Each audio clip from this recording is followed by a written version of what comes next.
The space station floated at the edge of the Valorian expanse, a massive structure of metal and light against the darkness.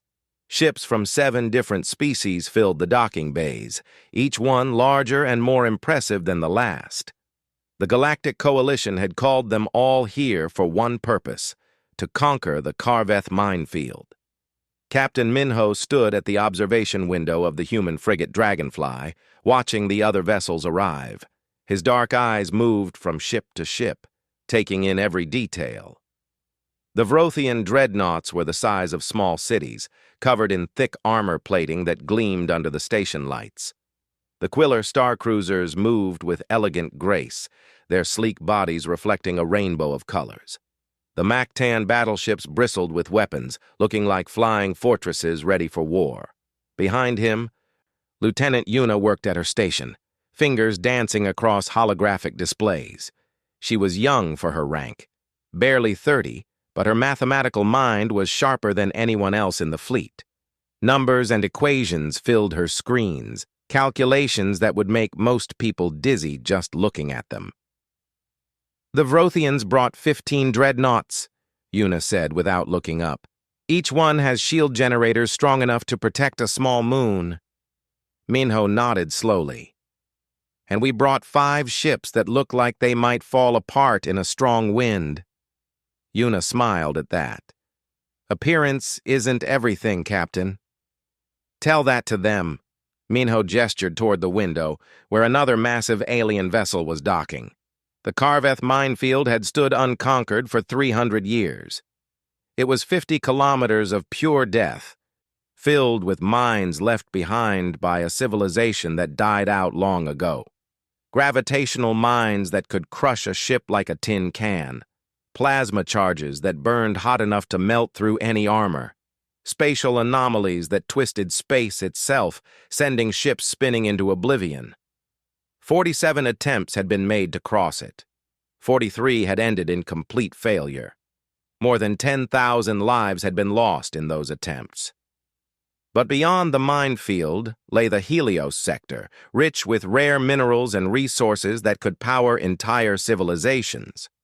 3 species had been fighting over it for decades, and the Coalition had finally decided to settle the matter with a competition. The first species to successfully navigate the minefield would win exclusive mining rights to Helios sector for the next century. Admiral Tejo entered the bridge, his gray hair and weathered face showing decades of service. He moved with the calm confidence of someone who had seen everything space could throw at him. The crew stood at attention, but he waved them back to their work. "Status report," Tejo said. "All 5 ships are ready, Admiral," Minho replied.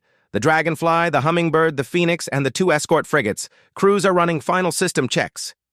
Tejo looked out at the alien fleet. "I heard what they're saying about our ships."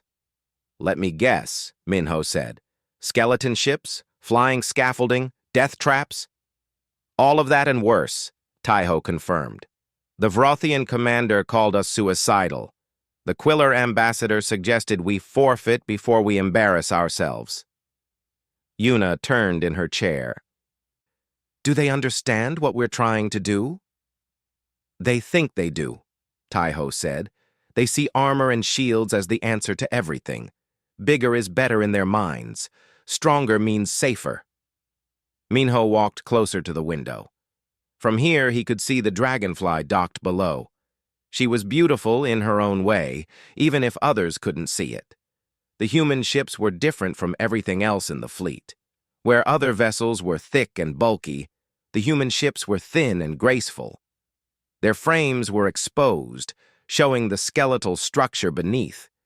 Instead of heavy armor plating, they had minimal shielding. They looked fragile, like a strong solar wind might tear them apart. But Minho knew better. Every part of those ships had been designed with precision and purpose. The exposed framework wasn't a weakness. It was a feature. The thin hull wasn't fragile. It was flexible. Everything about them had been built for one specific task, to dance through the impossible. "How long until the briefing?" Minho asked. 2 hours, Tejo replied. All fleet commanders will attend. They'll show us the latest scans of the minefield and explain the rules. Rules for a death trap, Minho muttered. That's a new one. Yuna stood and walked to join them at the window. She was small, barely reaching Minho's shoulder, but her presence filled the room. I've been running simulations, she said. The Vrothian approach will fail. Their ships are too massive. The gravitational mines will lock onto them immediately. What about the Quiller? Tejo asked. Their stealth technology is impressive, but it requires massive energy output. The mines are designed to detect energy signatures. They'll trigger them just by being there. And the Maktans? Yuna shook her head. They plan to shoot their way through, create a corridor by destroying the mines. But the mines are interconnected. Destroy one, and you trigger a chain reaction. They'll create a storm of explosions they can't survive. Minho turned to face her. And us?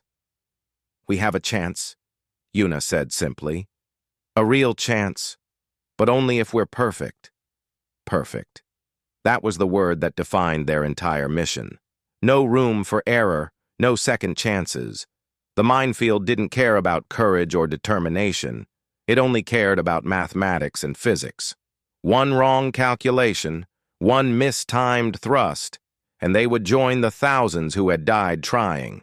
But humans had always been good at impossible tasks. Throughout their history, they had looked at challenges that seemed insurmountable and found ways to overcome them. Not through brute force, but through ingenuity. Not through power, but through precision. The communication system crackled to life. A deep, rumbling voice filled the bridge, speaking in the common galactic language. Attention all vessels. This is Commander Vrex of the Vrothian Imperial Fleet. I suggest the human contingent withdraw from this competition. Your ships are clearly inadequate for this task. We would not want to witness unnecessary deaths. The transmission ended. Silence filled the bridge for a moment. Then Yuna laughed. It was a soft sound, almost musical. Inadequate, she said. He thinks we're inadequate. Minho allowed himself a small smile. Let him think that. Tejo placed a hand on Minho's shoulder. Remember, Captain, this isn't about proving anything to them. This is about getting through that minefield alive. Our ships were designed for this exact challenge. Trust your crew. Trust your ship. Trust the mathematics. Always, Admiral. As Tejo left the bridge, Minho returned to the window. More ships continued to arrive, each one a monument to their species' approach to space travel. Heavy, strong, armored, protected. The human ships looked like toys beside them. Small, thin, exposed, vulnerable, but appearances could be deceiving. In 2 hours, they would all learn that truth together. The minefield was waiting, and it would judge them all equally, not by the thickness of their armor or the power of their shields, but by their ability to navigate the impossible. Minho touched the window, feeling the faint vibration of the station's systems beneath his palm. Somewhere out there in the darkness, the minefield waited. 50 kilometers of death and danger, and the dragonfly would fly through it like a bird through a storm. Lieutenant, Minho said quietly. Yes, Captain? Run the simulations one more time. I want every number checked and double-checked. Already on it, sir. Minho smiled. Of course she was. That's why they would succeed where others had failed. Because while the galaxy laughed at their skinny ships, humans were busy doing the mathematics. The briefing room was enormous, built to accommodate representatives from dozens of species. Holographic displays floated in the air above the central platform, showing detailed scans of the Karveth minefield in 3 dimensions. The images rotated slowly, revealing every deadly detail in sharp clarity. Captain Minho sat with the other human officers in a section near the back. Beside him, Lieutenant Yuna studied the holographic data with intense focus. On his other side, Pilot Hana sat relaxed. her confident smile never wavering despite the hostile glances from other species. Behind them, Engineer Doyen was silent as always, his hands folded calmly in his lap, but his eyes were recording everything. Ambassador Somin represented humanity at the front table, sitting among the leaders of the other 6 species. She wore her diplomatic uniform with quiet dignity, her gray-streaked hair pulled back neatly. Even though she was smaller than most beings in the room, she held herself with unshakable composure. Commander Vrex stood at the central platform, his massive form towering over everyone else. The Vrothian was built like a mountain of muscle and bone, covered in thick natural armor plating. His voice boomed across the room as he spoke. "The Karveth minefield has defeated every species that has attempted to cross it," Vrex announced. "It requires strength, power, and superior technology to survive such a challenge. This is why the Vrothian Imperial Fleet has brought our most advanced dreadnoughts. We have shield generators that can withstand the force of a collapsing star. We have armor that has never been penetrated. We will succeed where others have failed because we have the strength to endure." Applause and sounds of approval came from the Vrothian delegation. Several other species nodded in agreement. A Quillar representative stood next, her body shimmering with colors that shifted like oil on water. "The Quillar Collective believes stealth and grace are superior to brute force," she said in a melodic voice. "Our ships can become nearly invisible. We will slip through the minefield like shadows, undetected and untouchable." More sounds of approval filled the room. Then a Mactan commander rose, his body covered in battle scars and metal implants. "The Mactan Dominion takes a different approach," he growled. "We will blast a path through the minefield with superior firepower. Our weapons can destroy anything. We will turn that field of mines into dust and sail through on the ashes." The room filled with the sounds of agreement and approval from various species. Then Commander Vrex turned his massive head toward the human delegation. "And what of humanity?" he asked, his voice dripping with barely concealed contempt. "What miracles will your fragile ships perform?" The room fell silent. Every eye turned toward the humans. Minho felt the weight of their stares, but kept his expression neutral. Beside him, Hana's smile grew slightly wider. Ambassador Somin stood gracefully. "Humanity thanks the Coalition for this opportunity," she said in a clear, calm voice. "We have brought 5 vessels designed specifically for this challenge. We are confident in our approach." "Confident?" Vrex laughed, a sound like boulders grinding together. "Your ships look like they were built from scraps and held together with hope. I have seen refugee vessels with more structural integrity." Laughter erupted throughout the room. The Quillar representative made tinkling sounds of amusement. The Mactan commander's scarred face twisted into what might have been a smile. "Perhaps," a Quillar official suggested sweetly, "humanity should withdraw from this competition. We would hate to see such tragic losses. Surely you understand that your technology is simply not adequate for this task." More laughter filled the room. Minho watched as Ambassador Somin stood perfectly still, letting the mockery wash over her like water off stone. When the laughter died down, she spoke again. "We appreciate your concern," Somin said, with perfect politeness. "However, humanity will participate as agreed.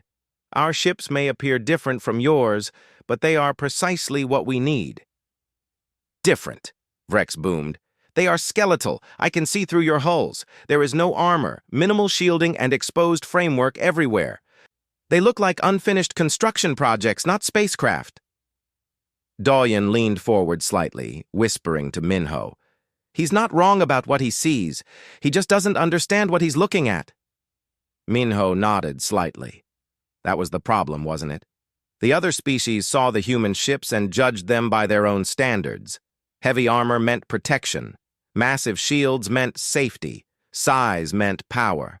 But humans had learned long ago that there were other ways to survive.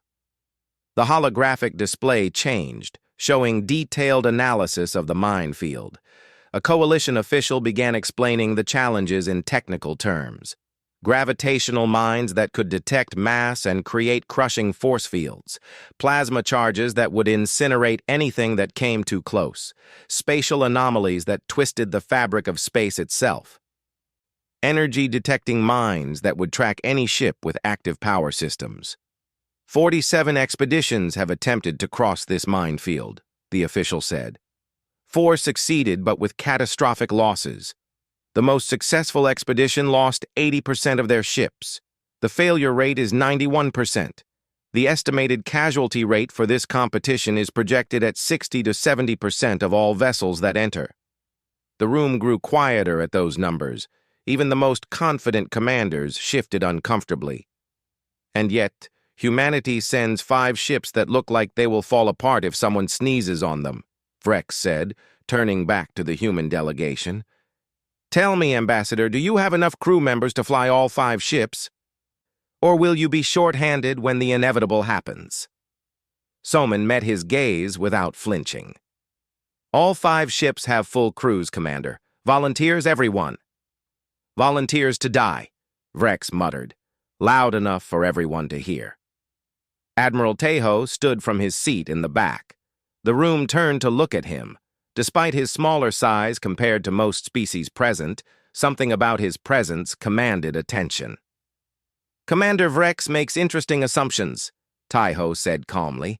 He assumes that armor is protection, that mass is strength, that power is the solution to every problem. These are facts, not assumptions, Vrex replied, proven by thousands of years of space combat and exploration. Proven in your experience, perhaps, Tejo continued. But humanity has a saying. There are many ways to cross a river. You can build a heavy bridge with massive stones. You can force your way across with brute strength, or you can find the shallow places and step carefully from stone to stone. Poetry will not save you in the minefield, Admiral, Vrex said dismissively. No, Tejo agreed. Mathematics will. That caught the room's attention. The Quiller representative tilted her head curiously. Mathematics? You plan to calculate your way through the minefield? Every mine operates on predictable principles, Yuna spoke up from her seat. Gravitational attraction follows specific formulas. Plasma charges have measurable trigger distances. Spatial anomalies create patterns that can be mapped and predicted. It's all mathematics. The mines are scattered randomly, the Mactan commander objected. There is no pattern to predict. The placement is random, Yuna agreed, but their behavior is not. Each mine follows the laws of physics. Physics can be calculated. She's a child, Vrex said dismissively, playing with numbers while real commanders make real decisions. Hana stood up smoothly, her smile now sharp as a blade.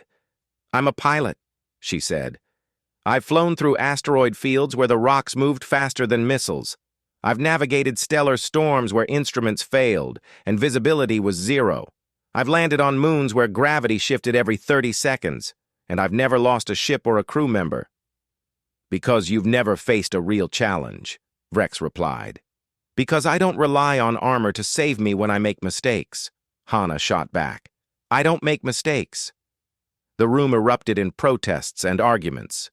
Some species defended their approaches, others mocked the human confidence. Through it all, Commander Vrex's voice boomed above the rest. Enough of this nonsense, he roared. The competition will prove who is right. The Vrothian Imperial fleet will cross the minefield through superior strength and technology. We will claim the Helios sector, and humanity will learn a painful lesson about their place in this galaxy. Ambassador Soman remained standing, waiting for silence. When it finally came, she spoke in a voice that carried across the entire room despite its softness.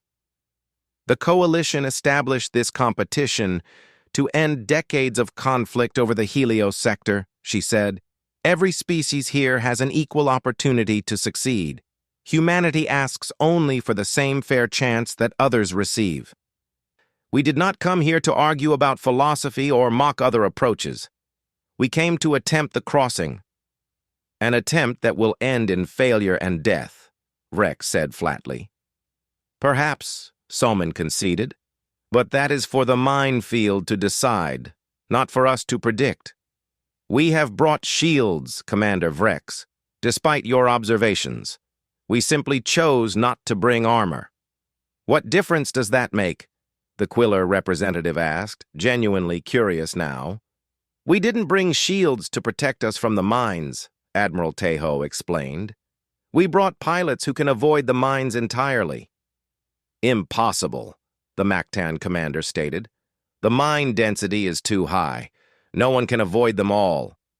No one has to avoid them all, Doyen spoke for the first time, his quiet voice somehow cutting through the noise. You only have to avoid being exactly where they are when they activate.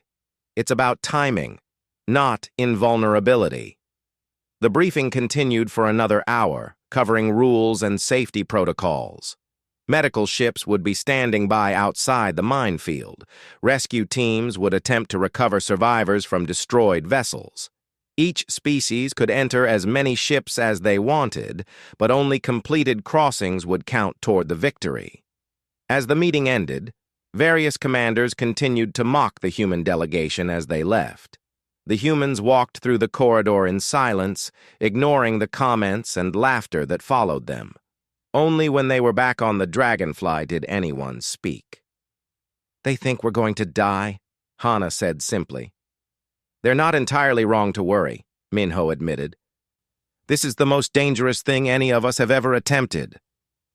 But we have a plan, Yuna said firmly. A good plan based on solid mathematics. And we have ships built for this exact purpose, Doyun added.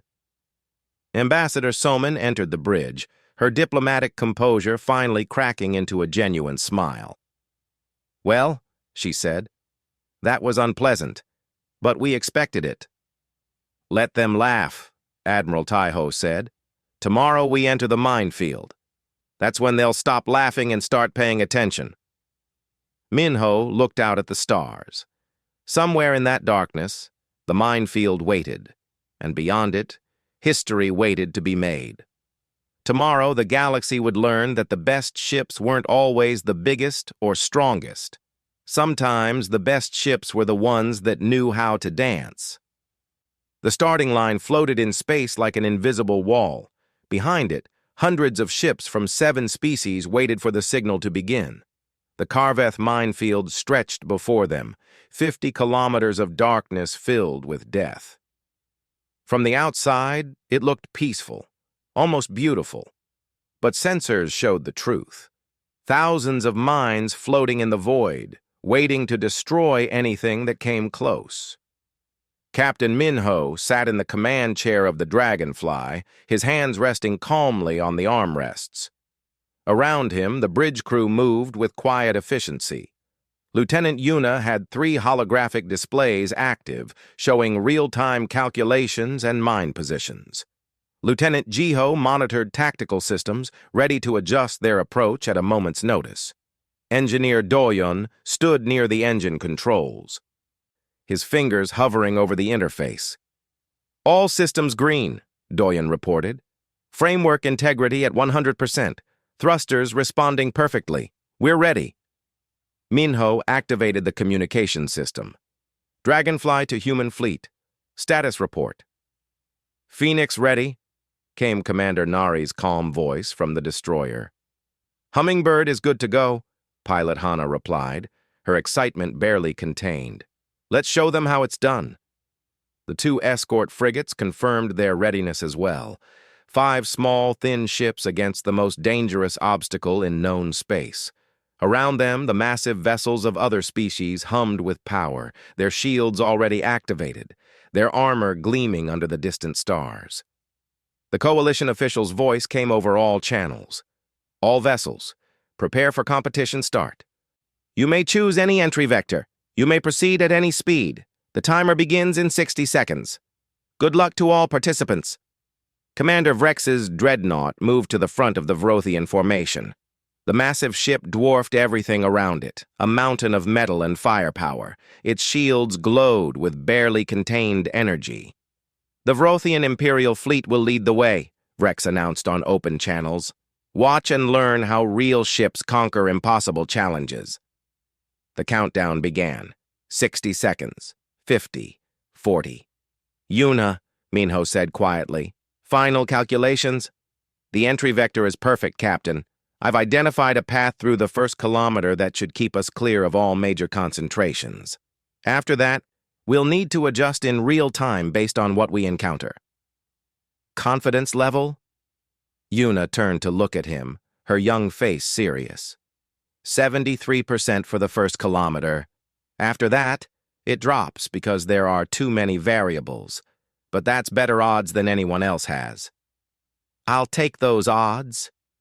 The countdown hit 10 seconds. Every ship in the fleet powered up their engines. The Vrothian dreadnoughts roared with energy. The Quiller starcruisers hummed with their stealth systems. The Mactan battleships armed their weapons. The human ships went silent. Cutting main power, Doyen said, switching to minimal thrusters only. What? Jiho looked confused. We're going in unpowered? Trust the plan, Minho said calmly. 0. The competition began. The Vrothian dreadnoughts charged forward immediately. Their massive engines burning bright.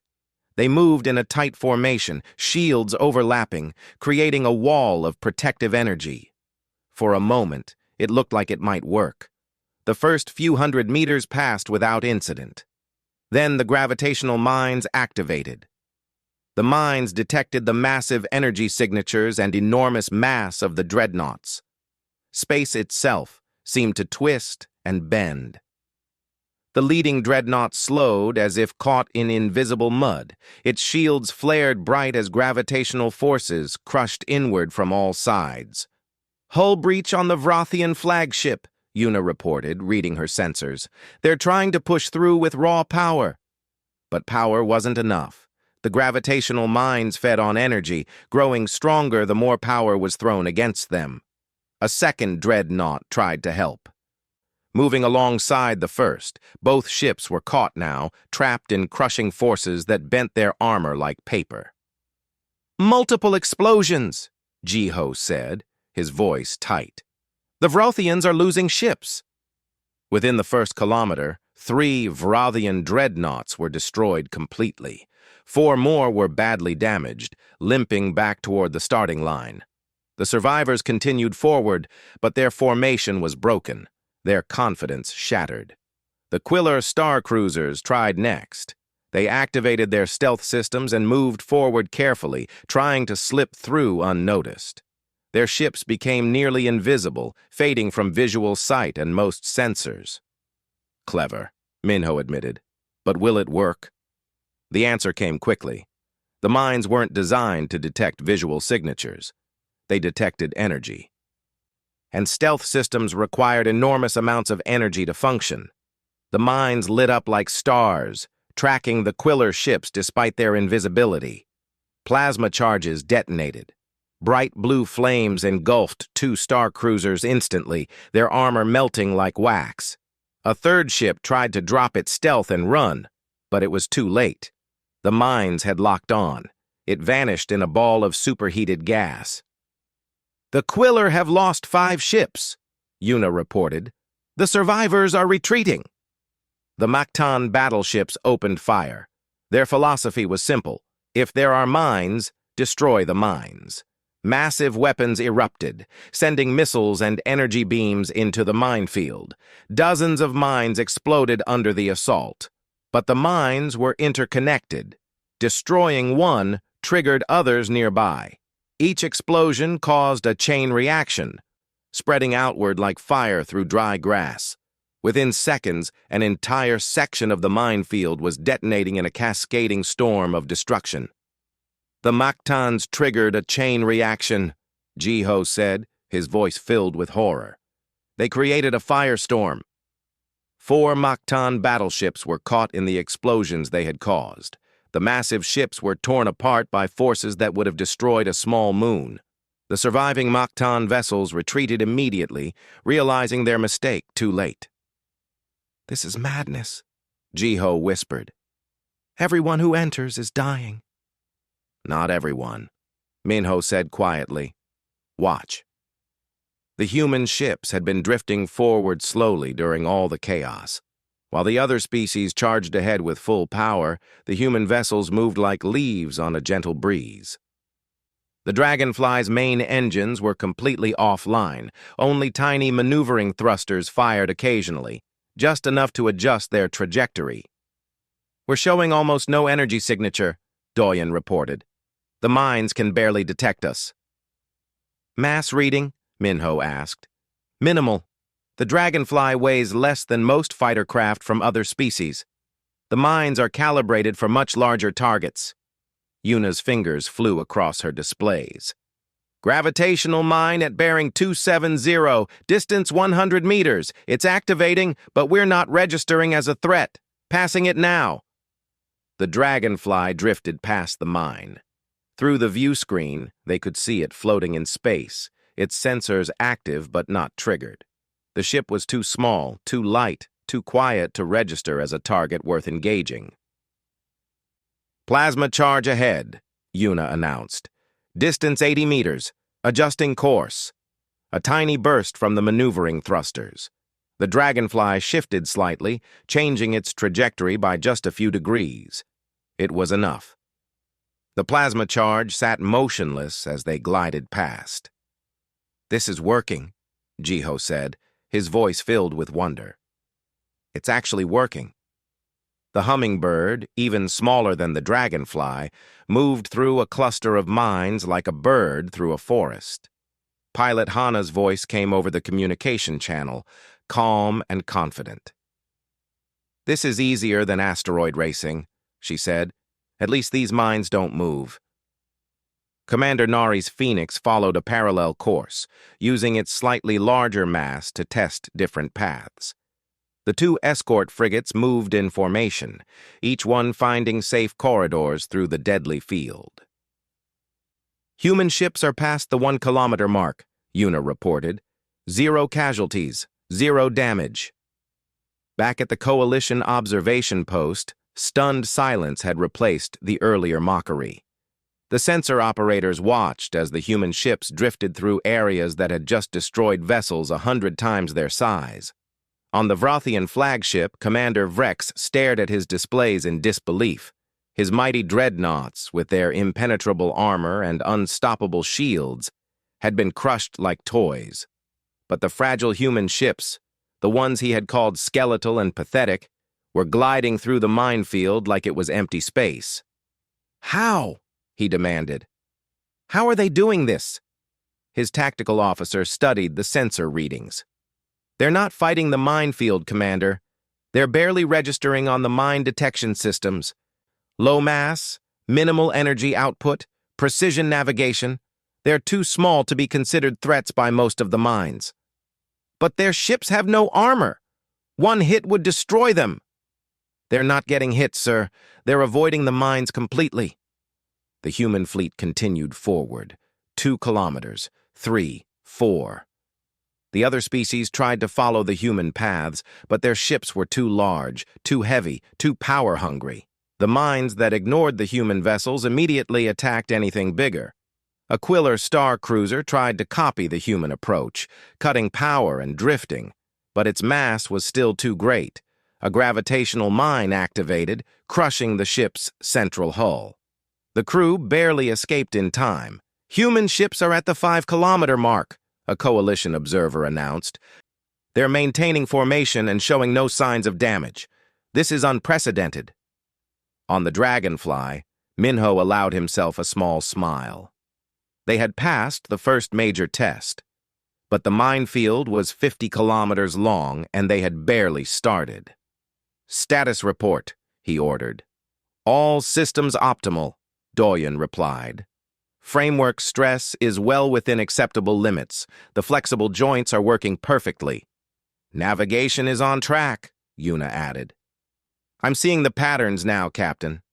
The mine placement isn't random after all. There's a mathematical structure to it. Whoever built this minefield designed it with specific principles. I can predict the patterns. How confident? 85% for the next 10 kilometers. That's good enough. Continue on course. The thin, fragile, laughable human ships drifted deeper into the minefield. Behind them, the wreckage of supposedly superior vessels floated in the void. The Vrothians had brought strength. The Quiller had brought stealth. The Mactans had brought firepower. Humanity had brought mathematics and precision. And in the unforgiving mathematics of the minefield, that was proving to be exactly what was needed. The galaxy was watching now. No one was laughing anymore. 10 kilometers, Yuna announced. We're 20% of the way through. 0 casualties. Minho leaned back in his chair, watching the stars beyond the view screen. The minefield had defeated armies and destroyed empires, but it had never faced opponents who refused to fight it. Sometimes the best way to win was not to fight at all. Maintain course and speed, Minho ordered. Let's show them how it's done. The Dragonfly had reached the 30-kilometer mark, more than halfway through the minefield, but the easy part was over. Here, in the deepest section, the mine density increased dramatically. The sensors showed hundreds of mines clustered together, creating a maze where one wrong move would trigger a cascade of destruction. Captain Minho studied the tactical display with growing concern. The path ahead looked impossible. Every direction was blocked by overlapping minefields, gravitational anomalies, and spatial distortions that twisted space like wrinkled cloth. Yuna, he said quietly, tell me there's a way through. Lieutenant Yuna had been working non-stop for hours, her fingers dancing across 3 holographic displays simultaneously. Sweat beaded on her forehead. Her calculations had grown more complex with each kilometer, the mathematical patterns becoming harder to predict.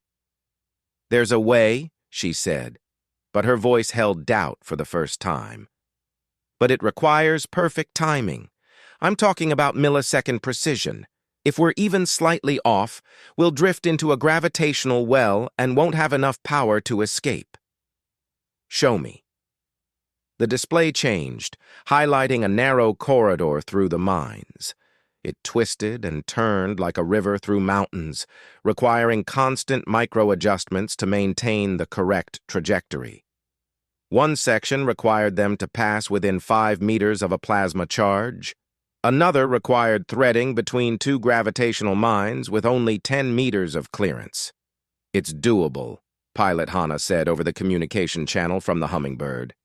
Tight, but doable. I've flown through worse. When? Commander Nari asked from the Phoenix. Training simulations, last Tuesday. Despite the tension, Minho heard himself laugh. Leave it to Hana to stay confident even now. What about the escort frigates? Nari asked. Minho checked their positions. The 2 smaller ships had been following the Dragonfly's path perfectly, but they were designed for support, not precision navigation. Their pilots were good, but this section would push them beyond their limits. Escort 1, Escort 2, Minho transmitted. I want you to hold position here. Wait for us to clear the next section, then follow our exact path. Don't deviate even slightly. Understood, Captain, came the replies. That left 4 ships, Dragonfly, Hummingbird, Phoenix, and the route ahead that might kill them all. Phoenix, you're the largest ship we have left, Minho said. Can you make it through that corridor? Commander Nari was silent for a moment. The Phoenix was twice the size of the Dragonfly, with a crew of 50 compared to the frigate's 20. It was heavier, less maneuverable, and would present a bigger target to the mines. I'll make it work, Nari finally said.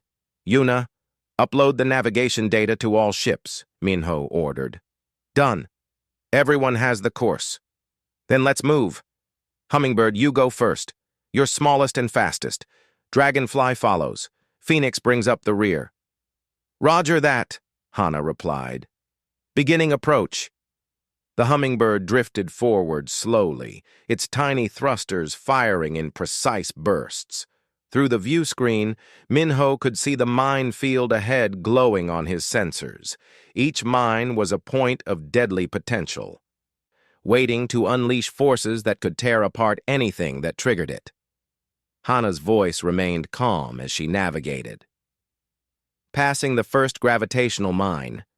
Clearance 7 meters. Adjusting for drift. Compensating for spatial distortion. This is actually kind of beautiful when you're not terrified. Stay focused, Hana, Nari warned. Always am, Commander. Approaching the plasma charge cluster. This is the tight section. Minho watched his sensors as the hummingbird slipped through a gap that seemed impossible. 5 meters. That was all the clearance Hana had.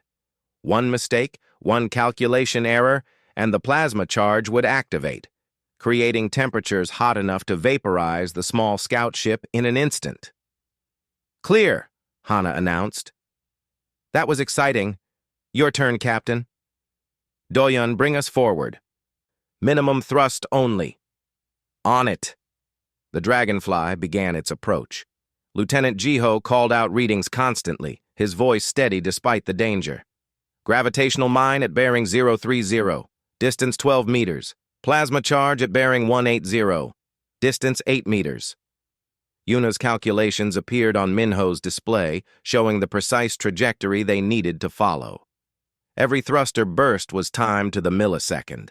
Every course correction was calculated to minimize their energy signature while maintaining the path.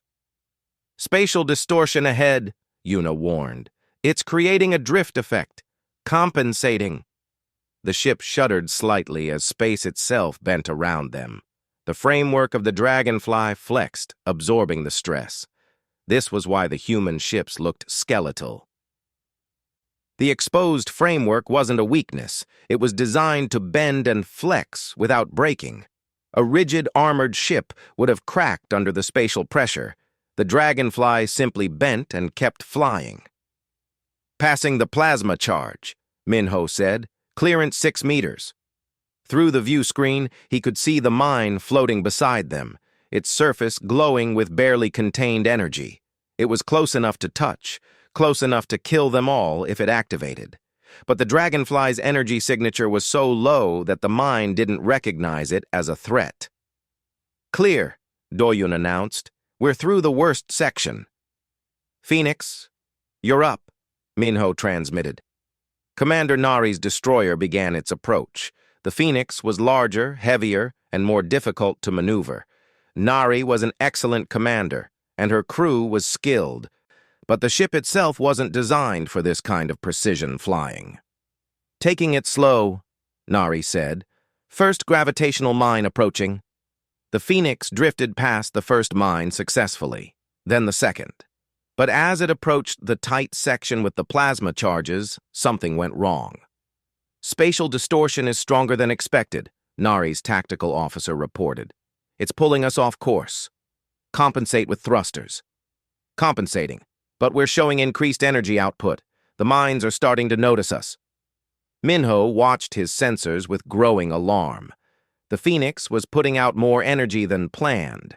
The mines ahead were activating, their detection systems locking on to the larger ship. Nari? You need to cut power immediately, he transmitted. If I cut power now, the spatial distortion will pull us into that gravitational mine, Nari replied. We need thrust to stay on course. She was right. The Phoenix was caught in an impossible situation. Too much power would trigger the mines. Too little power would leave them helpless against the spatial distortion. I've got an idea, Nari said suddenly. But you're not going to like it. What are you thinking? The mines are concentrated here because they're protecting something. There's a clear zone about 200 meters to starboard. If I trigger a controlled detonation, I can create a corridor for the smaller ships. That's suicide, Minho said flatly. It's mathematics, Captain. Same as everything else we've done today. I can position the Phoenix to absorb most of the blast. The ship will be destroyed, but my crew can evacuate in time. And the explosion will clear enough mines to give you and Hana a straight shot to the exit. Negative. We'll find another way. There is no other way. Look at your sensors, Minho. The mine density ahead is increasing. Even the dragonfly might not make it through. But if I clear a path, you will make it. That's mathematics you can't argue with. Minho's hands gripped the armrests of his chair. Every instinct screamed at him to find another solution. But he looked at the sensor data, ran the calculations in his head, and knew Nari was right. Commander Nari! Admiral Tejo's voice came over the channel from outside the minefield. He had been monitoring everything. The decision is yours. I won't order you to sacrifice your ship. I know, Admiral. That's why I'm volunteering. Nari transmitted new coordinates to the Dragonfly and Hummingbird. Wait 30 seconds after the detonation, then follow this path. It should stay clear for at least 2 minutes. That's enough time for you to get through. Commander, one of her crew members protested, there has to be another way. There isn't, Nari said gently. And that's okay. This is what we signed up for, to get humanity through impossible situations. Sometimes that requires sacrifice. Crew, begin evacuation. You have 60 seconds to get to the escape pods. Minho listened to the sounds of organized chaos as the Phoenix's crew abandoned ship. 50 people moving through corridors, climbing into escape pods, preparing to trust their lives to the cold vacuum of space. All crew evacuated, Nari finally reported. I'm the only one left, moving into position now. The Phoenix changed course, heading directly toward a cluster of gravitational mines. Nari increased power to the engines, making the ship as obvious and threatening as possible. It's been an honor flying with you all, Nari said. Take care of my crew, Admiral, and Minho, Hana, make this count. Get through that minefield, show them what human ships can do. We will, Minho promised, his voice rough. Good. Triggering detonation in 3, 2, 1. The Phoenix fired its engines at full power directly into a gravitational mine. The mine activated instantly, its crushing forces slamming into the destroyer. The ship's framework held for almost 3 seconds, an eternity in space combat, before it began to collapse. But those 3 seconds were enough. Nari had positioned the Phoenix perfectly. As it was destroyed, the gravitational forces spread outward in a controlled pattern, triggering other mines in a cascade. But instead of random chaos, Nari had created a directed explosion, like cutting down a tree so it falls exactly where you want. The explosion cleared a corridor 200 meters wide and 3 kilometers long. The path to the exit was open. Now, Minho shouted. All ships full thrust, move! The Dragonfly and Hummingbird shot forward, their engines burning bright for the first time since entering the minefield. Behind them, the 2 escort frigates followed, racing through the corridor before it could collapse. Automated systems on the Phoenix's escape pods fired their engines, propelling the tiny vessels away from the destruction. Medical ships were already moving to intercept them, rescue teams ready to recover every single crew member. The 4 remaining human ships burst through the final section of the minefield, their thin frames intact, their crews alive. Behind them, the corridor collapsed as new mines drifted into the cleared space. Commander Nari's sacrifice had given them exactly enough time and exactly enough space. As they crossed the exit threshold, Minho closed his eyes briefly.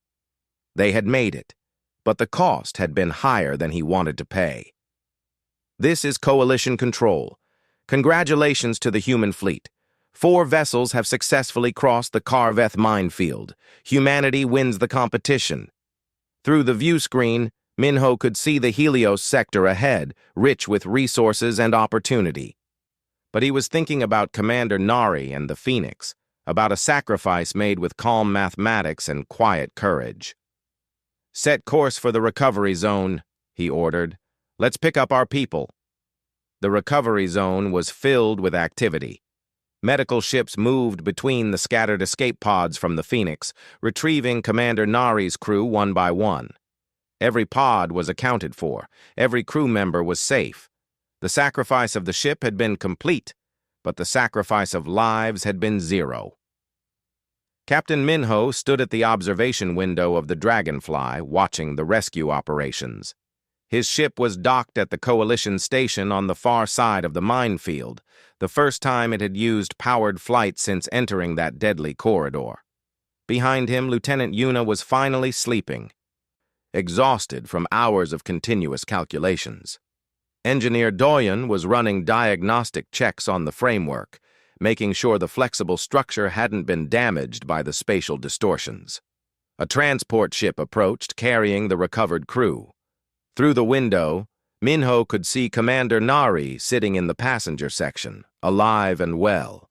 She caught his eye and gave him a small salute. He returned it with respect. "Captain," Lieutenant Jiho called from the communication station, "Admiral Taiho requests your presence in the main briefing room. All human commanders and crew are invited." "Tell him I'll be there in 10 minutes." Minho made his way through the station corridors. Everywhere he walked, beings from other species stopped what they were doing to stare. The mockery and contempt from before had been replaced with something else: respect, curiosity, wonder. A Vrothian officer actually stepped aside to let him pass, bowing slightly, a gesture of honor among their people. A Quiller diplomat approached him, her colors shifting to shades that indicated admiration. "Captain Minho," she said in her melodic voice, "the Quiller Collective would very much like to understand your navigation techniques. We have never seen such precision flying." "Talk to Lieutenant Yuna," Minho replied. "She's the one who made it possible." "We will. Your entire crew has earned the respect of the galaxy today." The briefing room was crowded when Minho arrived. All 5 human ship's crews were present, along with Admiral Taiho and Ambassador Soman. But surprisingly, commanders and representatives from the other species were also there. Commander Vrex stood near the back, his massive form impossible to miss. Quiller officials clustered together, their colors constantly shifting. Even the Mactan commander who had survived the disaster was present, his scarred face showing genuine interest. Admiral Taiho stood at the front of the room. When he saw Minho enter, he gestured for him to join the other commanders. Commander Nari was already there, looking tired but unharmed. Pilot Hana stood beside her, still wearing her flight suit, her confident smile back in place. "Now that everyone is here," Taiho began, "I think we owe the galaxy an explanation." "An explanation would be appreciated," Commander Vrex said. His voice was different now. No mockery, no contempt, just honest curiosity. "The Vrothian Empire has attempted to cross that minefield 3 times in our history. We lost hundreds of ships and thousands of lives. We brought our most advanced technology, our strongest shields, our thickest armor, and we failed within the first kilometer. Yet your ships, which looked like they could be torn apart by a solar wind, crossed the entire minefield with only 1 ship lost." "And that one loss was a tactical choice," a Quiller official added. "Not a failure of your ships or crew. We saw the sensor logs. Commander Nari sacrificed the Phoenix to create a safe corridor. That was remarkable strategy." Nari inclined her head at the compliment. "Thank you, but it was simple mathematics. The Phoenix was the largest ship we had left. It could absorb the most force and create the biggest cleared zone. The decision was obvious once I ran the numbers." "Nothing about what you did was obvious to us," the Mactan commander said bluntly. "We tried to fight the minefield with firepower. We failed spectacularly. You didn't fight at all. Explain." Admiral Taiho gestured to Engineer Doyen. "Engineer, would you explain our ship design philosophy?" Doyen stepped forward, looking uncomfortable with all the attention. But when he spoke, his quiet voice carried clearly. "Human ships are built differently because we approach space travel differently," he began. "Most species design ships to survive damage, heavy armor to withstand attacks, strong shields to absorb energy, rigid structures to maintain integrity under stress. This works well for combat and general travel, but not for the minefield, Vrex observed. Exactly. The minefield wasn't designed to be conquered by force. It was designed to defeat force. The more armor you bring, the more mass you present as a target. The more shields you activate, the more energy the mines detect. Fighting the minefield just makes it stronger. Doyun pulled up a holographic display showing the dragonfly's structure. The exposed framework rotated slowly, revealing every joint and connection point. Our ships look weak because we removed everything that wasn't absolutely necessary. No heavy armor, minimal shielding, exposed framework. But that framework is made from composite materials that can flex and bend without breaking. When spatial distortions hit us, the ship absorbed the stress by flexing. A rigid ship would have cracked. The low mass means gravitational mines barely detected us, Lieutenant Yuna added, standing up from her seat. We calculated that anything under 5 tons would register as space debris rather than a spacecraft. The Dragonfly weighs 4.2 tons. The Hummingbird weighs even less. 4 tons? A Quillar official said in disbelief. Our smallest ships weigh 50 tons. Which is why the mines targeted you immediately, Yuna explained. Mass detection is one of the primary mine activation triggers. We designed our ships to fall below that threshold. But how did you navigate through such dense minefields? Vrex asked. Even with low mass, the gaps between mines were impossibly small. Yuna's eyes lit up. This was her area of expertise. The mines weren't randomly placed. They looked random at first, but once I analyzed the patterns, I found the mathematical structure. Whoever built the minefield used fractal distribution patterns, repeating mathematical sequences that create natural-looking randomness but actually follow predictable rules. Fractals? The Macton commander looked confused. Patterns that repeat at different scales, Yuna explained. Like how trees branch. The big branches split into smaller branches that split into even smaller branches. But the pattern is always similar. Once I identified the fractal pattern in the mine placement, I could predict where the mines would be denser and where the gaps would appear. It was just mathematics. Just mathematics, Vrex repeated, something like respect in his voice. You make it sound simple. It is simple, Yuna said. But it requires precision. 1 degree off course, 1 second of bad timing, and we would have drifted into a mine. That's why we needed ships that could respond instantly to tiny corrections. Heavy ships can't do that. They have too much momentum. But our light ships could adjust course with a single thruster burst. Pilot Hana stood up. I've been flying since I was 16, asteroid racing, shuttle runs, rescue missions in stellar storms. I've learned that the best way to avoid danger isn't to armor yourself against it. It's to not be there when it hits. That's what we did in the minefield. We didn't try to survive the mines. We just made sure we were never in the same place as the mines. And when that wasn't possible, Commander Nari added, we made tactical decisions to minimize losses. The Phoenix could have tried to force through and probably would have been destroyed with all hands. Instead, we used the ship as a tool to save the others.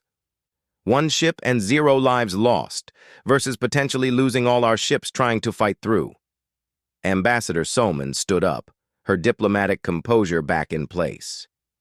What humanity demonstrated today wasn't just technical skill or mathematical ability. We demonstrated a different philosophy. Other species see obstacles and ask, how do we overcome this with force? Humans see obstacles and ask, how do we work with the physics to avoid the problem entirely? Elegant, a Quillar official said. We tried stealth. You tried subtlety. The difference is profound. Your approach required complete trust in your calculations, Vrex observed. 1 mistake in the mathematics, and you all would have died. How did you have such confidence? Because we checked everything 10 times, Yuna said simply. And because Captain Minho trusted me to do my job. Minho spoke for the first time since entering the room. That's the real key. Not the ship design or the mathematics or even the flying skill. It's trust. Trust that everyone knows their role and can perform it perfectly. Trust that when someone says they can do something, they'll do it. Trust that we're all working toward the same goal. Your crew worked together perfectly, the Macton commander said. No arguments, no second-guessing, just perfect execution. That's because we trained together for 6 months before attempting this, Admiral Tejo said. Every crew member knew every system. Every pilot flew in simulators until they could navigate blindfolded. Every engineer knew exactly how much stress the framework could handle. We didn't leave anything to chance. The room was silent for a moment. Then Commander Vrex stepped forward. He towered over Admiral Tejo, but there was no threat in his posture. Instead, he extended one massive hand in the human gesture of respect. The Vrothian Empire has underestimated humanity, Vrex said formally. We saw weakness where there was actually precision. We saw fragility where there was actually flexibility. We would be honored to learn from your approach to ship design and navigation. Tejo shook his hand. The honor is mutual, Commander, and we would be happy to share what we've learned. Other species representatives came forward, asking questions about human ship design, mathematical analysis techniques, and training methods. The mockery had been completely replaced by genuine respect and curiosity. Later, after the briefing ended, Minho found himself alone with Commander Nari in a quiet corridor. "Thank you," he said simply. "For what?" Nari asked. "For making the hard choice. For trusting me to finish what you started." Nari smiled. "That's what we do, isn't it? Make hard choices based on mathematics and trust our people to execute. Besides, I got my crew home safe and humanity won the competition. I'd say that's a successful mission." "You lost your ship." "Ships can be replaced. Crew members can't. And honestly, the Phoenix served its purpose perfectly. We designed it to be a heavy escort that could take damage for the smaller vessels. It just did that job in a way we didn't originally plan." Minho laughed quietly. "Only you could lose your ship and call it a successful execution of design philosophy." Because it was. "The Phoenix was built tough enough to withstand that explosion long enough for my crew to escape. The framework held for 3 full seconds under forces that would have crushed a Vrothian dreadnought instantly. That's good engineering." Through the window, they could see the Helios sector in the distance. Humanity had won exclusive mining rights for a century, resources that would fuel human expansion across the galaxy. But more important than the resources was the message they had sent. Humanity belonged among the stars. Not because they built the biggest ships or the strongest weapons, but because they could solve problems others couldn't. Because they could see solutions where others saw only obstacles. Because they could dance through minefields that destroyed armies. "Captain Minho," a young ensign approached nervously. "Sir." "There are reporters requesting interviews, dozens of them, from every major species. They all want to know about the skinny human ships." Minho exchanged a glance with Nari. They both smiled. "Tell them we'll do interviews tomorrow," Minho said. "Tonight I'm buying drinks for every crew member who made it through that minefield." As he walked toward the crew quarters, Minho thought about everything that had happened. They had entered the competition as underdogs, mocked and dismissed. They had lost one ship, but saved every life. They had crossed an obstacle that had destroyed thousands of others. And they had done it by being exactly what humanity had always been: adaptable, precise, and willing to trust in mathematics over muscle. The phrase was already spreading through the station, repeated by beings from a dozen different species. "Never judge a human ship by its armor." Or, Minho thought with a smile, by its appearance at all. Because the skinny human ships had proven that sometimes the strongest vessels were the ones that knew how to bend without breaking, to adapt instead of resisting, to dance through danger instead of trying to armor against it. Tomorrow the galaxy would want to learn human ship design. They would study the mathematics and the navigation techniques. They would try to understand how humanity had done the impossible. But Minho knew the real secret wasn't in the ship designs or the calculations. It was in the mindset, the willingness to look at a problem from a completely different angle, the courage to trust in precision over power, the wisdom to know when fighting was the wrong answer. That's what made humanity special among the stars, not their strength or their technology, but their creativity in the face of impossible odds, and the galaxy was finally starting to understand that.